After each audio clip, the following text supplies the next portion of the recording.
अंधेरा, खामोशी और एक कहानी। स्वागत है आपका टूंडस्तान में। कहानी अभी शुरू हुई है। Party bands 3।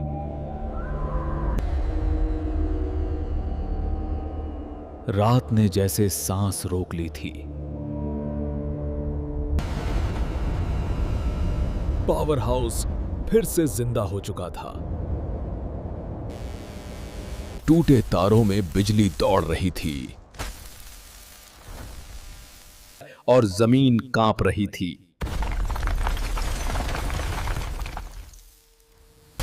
और तभी कोहरे के बीच खड़ा दिखाई दिया वो जला हुआ इंजीनियर। उसकी त्वचा कोयले जैसी काली थी, आंखें अंगारों जैसी लाल। बहुत ही डरावना दिख रहा था। अर्जुन पीछे हटना चाहता था, लेकिन उसके पैर जमीन में धंस गए। उसे लग रहा था जैसे मिट्टी ने पकड़ लिया हो। ये सब देखकर कि अर्जुन कैसे तड़प रहा है, इंजीनियर मुस्कुराया और बोला, 40 साल मैं इसी पल का इंतजार कर रहा था। राहुल भागते हुए आया बाहर से, डरा हुआ, और आते ही बोला, अर्जुन, अर्जुन, उसकी बात मत सुनना, वही असली कातिल है।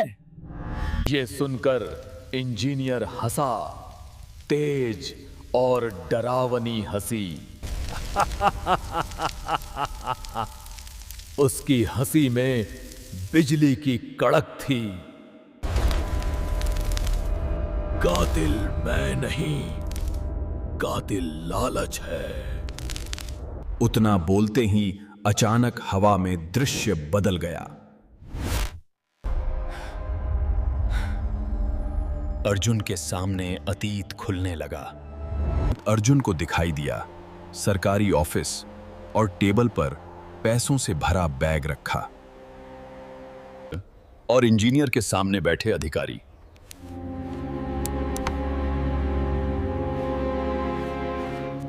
बस सस्ती मशीन लगाओ और बाकी पैसा तुम्हारा। ये सब सुनकर इंजीनियर कुछ पल चुप रहा।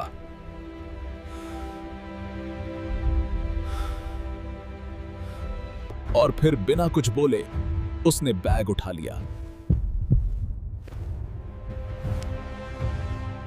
और तभी दृश्य टूट गया।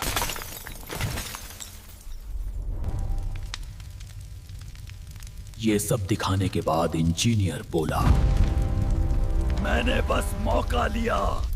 असली गुनहगार वो थे जिन्होंने पैसे दिए। ये सब सुनकर वो चीखा गुस्से में, लेकिन तुम्हारी वजह से मरे तो गांव वाले। लेकिन तभी इंजीनियर की आंखें जल उठी गुस्से से।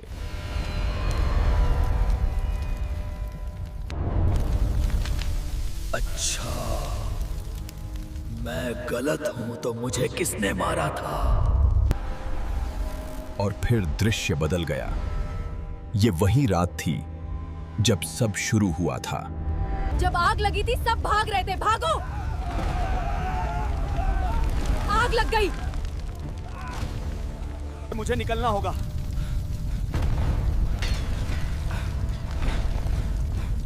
इंजीनियर भी भाग रहा था। पकड़ो इसे।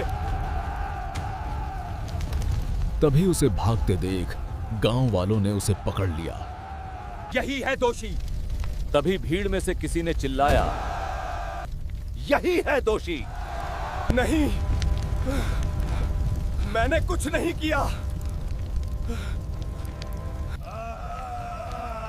भीड़ ने उसे खंभे से बांध दिया और फिर उसे जिंदा जला दिया गया। वो चीखता रहा, चिल्लाता रहा। और सच खत्म हो गया। अध्याय 3, श्राप का असली कारण। अर्जुन समझ गया। तो श्राप उस औरत ने नहीं, तुमने दिया था। इंजीनियर मुस्कुराया। मरते वक्त मैंने कसम खाई थी कि ये गांव तब तक जलेगा जब तक कोई मेरी जगह न ले ले। अर्जुन का गला सूख गया, पूछा, मेरी जगह मतलब? इंजीनियर धीरे धीरे उसकी तरफ बढ़ा। इंजीनियर के हर कदम पर जमीन जल रही थी।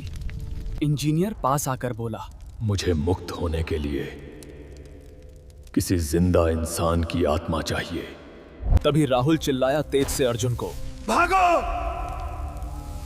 राहुल अर्जुन को भागने के लिए बोला, लेकिन देर हो चुकी थी।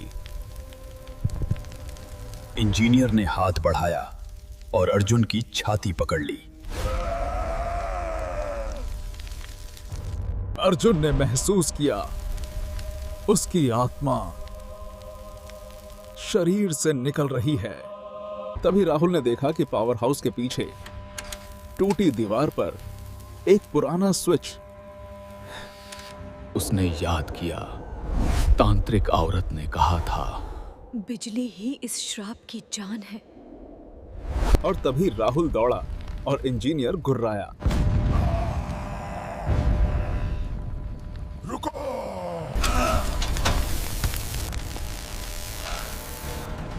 लेकिन राहुल ने स्विच पकड़ लिया था। तब तक स्पार्क निकलते निकलते उसके हाथ जलने लगे। अगर बिजली खत्म तो श्राप भी खत्म हो जाएगा जा। और तभी उसने पूरी ताकत से स्विच नीचे गिरा दिया।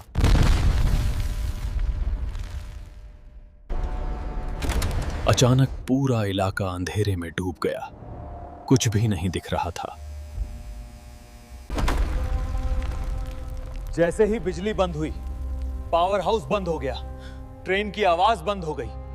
लाइट बंद होते ही इंजीनियर चीखा, उसका शरीर टूटने लगा। नहीं, जैसे राख हवा में उड़ती है, वो अर्जुन को छोड़कर पीछे हट गया। उसने तेज से चिक के कहा, नहीं, ये नहीं हो सकता, मैं अमर हूं। और आखिर में इंजीनियर हवा में उड़ गया, धूल बनकर। तभी गांव के घर गिरने लगे।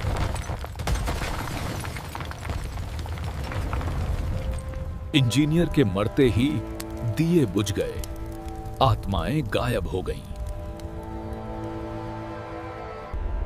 तभी कोहरा साफ होने लगा था।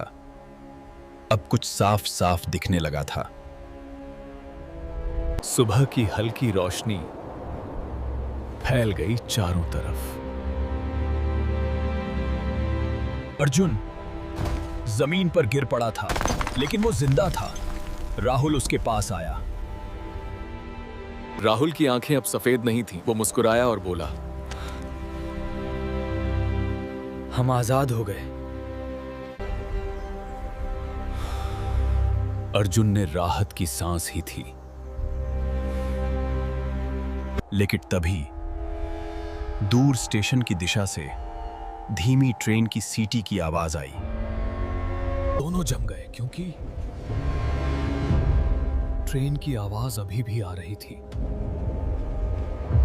अर्जुन ने कांपते हुए पूछा राहुल से, बिजली तो बंद है, फिर ट्रेन कैसे? तभी राहुल का चेहरा धीरे धीरे डर से भर गया। तभी राहुल बोला, क्योंकि वो ट्रेन बिजली से नहीं चलती, वो मौत की गाड़ी है। और तभी कोहरे के आखिरी टुकड़े हटे और पटरी पर वही काली ट्रेन खड़ी थी।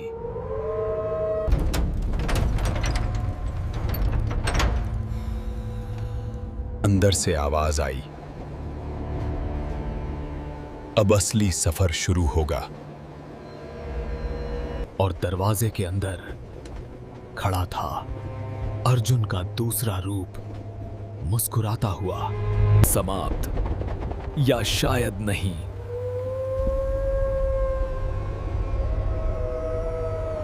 कहानी अभी खत्म नहीं हुई, असली सच अभी बाकी है। अंतिम भाग जल्द आने वाला है। अगर कहानी पसंद आई हो तो चैनल को सब्सक्राइब जरूर करें।